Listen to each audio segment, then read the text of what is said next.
Welcome to Startups. I'm your host, Aiden Spark.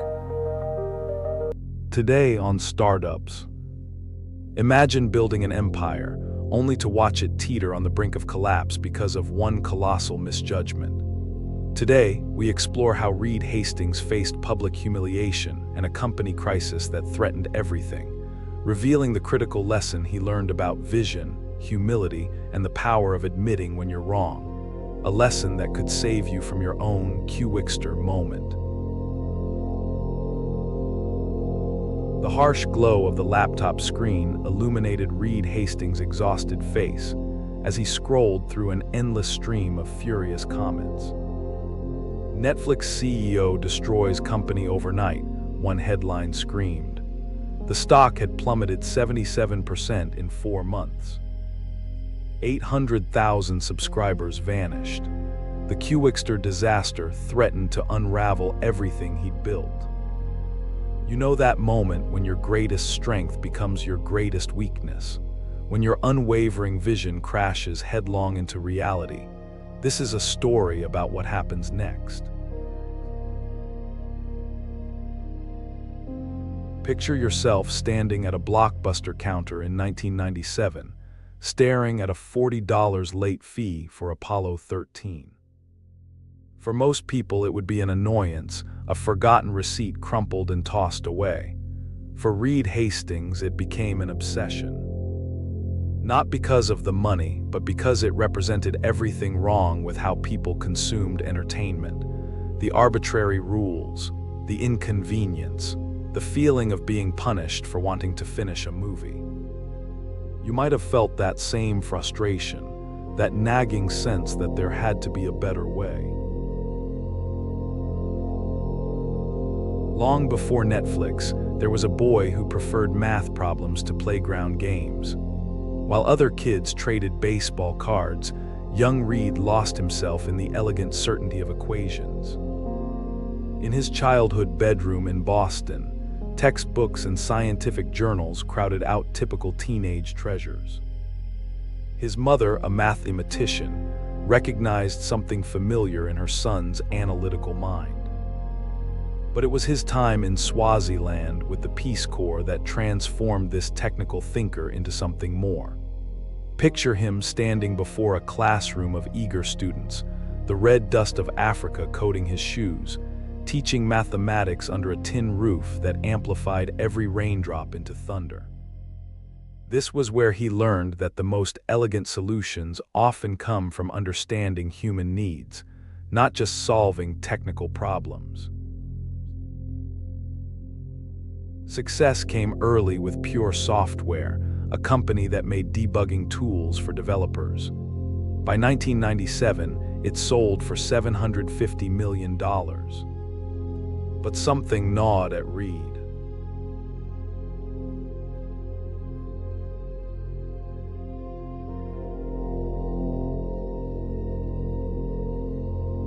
The idea of Netflix began to take shape, but his colleagues thought he was mad.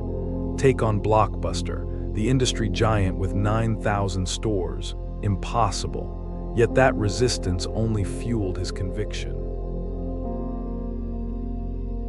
The early Netflix office hummed with controlled chaos.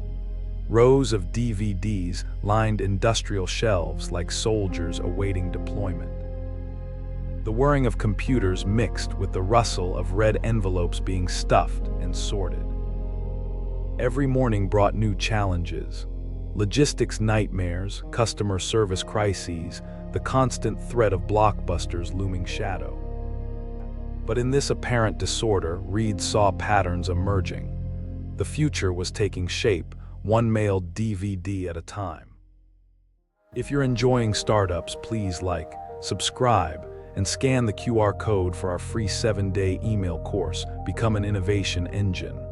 Steal exact frameworks of billion-dollar breakthroughs like Netflix and Tesla. Now, back to the episode. In 2007, Reed made a decision that would either cement Netflix's future or destroy it entirely.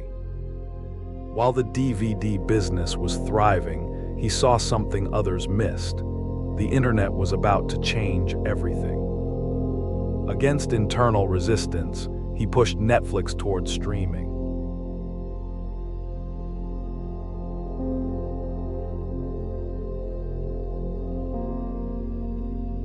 It was a massive gamble, betting the company's future on America's internet infrastructure catching up to his vision. Then came Qwikster.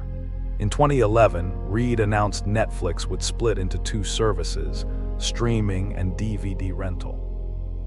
The logic made sense on paper. The execution was a disaster. The stock crashed, customers fled. His analytical mind had failed to account for human emotion, for the deep connection people had formed with the Netflix brand.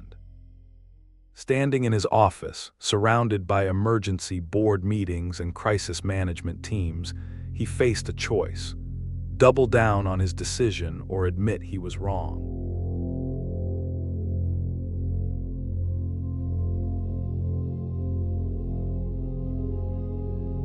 The YouTube apology video was raw, uncomfortable, human. For a man who built his career on being right, admitting failure was excruciating. But in that moment of vulnerability, something shifted. The mathematical precision that had driven his success gave way to something more valuable: the ability to learn from failure.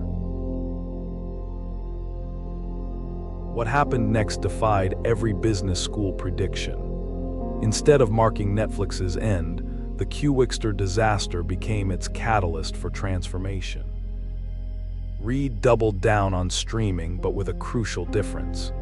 He learned to balance vision with empathy, disruption with understanding.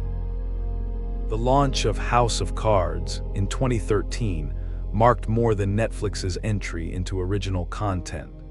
It represented a complete reimagining of how stories could be told and consumed. This isn't just about Reed Hastings or Netflix, it's about you. Right now, you're facing your own Qwikster moment. Maybe it's a business decision that backfired, a relationship that needs mending, a dream that seems impossible. The lesson isn't about avoiding failure, it's about what you do with it. Reed's story teaches us that true innovation requires something more valuable than being right: the courage to be wrong, learn, and emerge stronger. What rules are you following that need to be broken? What late fees are you paying in your own life? The next time you stream your favorite show, remember, it exists because one man refused to accept the status quo, failed spectacularly, and had the courage to keep going. The question isn't whether you'll face your own Qwikster moment. The question is, what will you learn from it? Sometimes the greatest leaps forward come from learning to embrace the very failures we try so desperately to avoid, a lesson Reed Hastings taught the world. Now it's your turn to write the next chapter. On the next episode of Startups, Reed Hastings showed us how adaptability can revolutionize an entire industry, turning DVDs into a streaming empire. But what happens when customer obsession meets relentless innovation? Imagine building a company from your garage, fueled by a vision to sell everything to everyone. Our next story explores a journey of determination and long-term thinking, revealing the power of embracing failure as a stepping stone to unimaginable success. What if I told you this entrepreneur also reshaped how we consume information, shop, and even think about the future? Stay tuned to discover the incredible story of how one person's unwavering focus on the customer transformed the world, proving that adaptability is just the beginning. Please like, subscribe, and scan the QR code or follow the pinned link to get our free 7-day email course. Become an innovation engine. 7 days, $7 billion frameworks. Transform from idea person to startup innovator by learning the exact playbooks that built Netflix, Tesla, and SpaceX. Click the video that just popped up to watch the next one in this series. Or for episode summaries, behind-the-scenes info, and more, go to daily8.com/su. Thanks for watching.